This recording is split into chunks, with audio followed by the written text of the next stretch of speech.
संजय जिजाऊ। आजच्या निवेदन जो आमचा कार्यक्रम मराठा सेवा संघामार्फत इथे ठेवलेला आहे त्याचा उद्देश मेन म्हणजे शालेय अभ्यासक्रमामध्ये विविध आणि दुसरा मुद्दा आहे की मनुस्मृती निमित्त जे काही बदल किंवा आक्षेपार्ह गोष्टी आहेत त्या आम्हाला सुचवायच्या आहेत।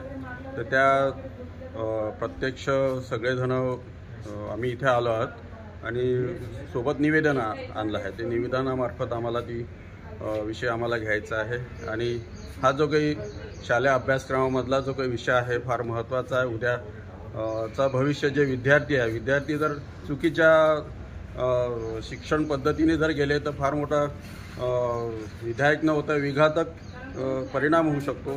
त्या निमित्ताने हे निवेदन आम्ही देतो आहे।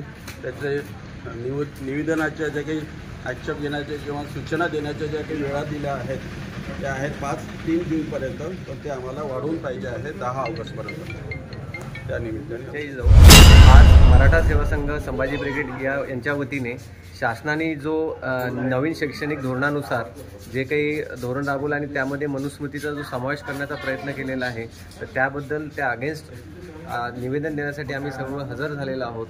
तरी शासनाने सुरुवातीला जी त्यावरती आक्षेप नोंदवण्याची जी तारीख होती ती 3 जून 2024 दिली होती, तर ती वाढवून शासनाने 10 ऑगस्ट करावी हे पण आमचा मुद्दा आहे। आणि दुसरा मुद्दा आहे की शासनाने मनुस्मृतीचा जो समावेश किंवा त्यांच्या श्लोकाचा समावेश जो मराठा नवीन शैक्षणिक धोरणानुसार अभ्यासक्रमात करण्याचा प्रयत्न केलेला आहे तर तो करू नये अशी विनंती आम्ही शासनाला केलेली आहे। धन्यवाद।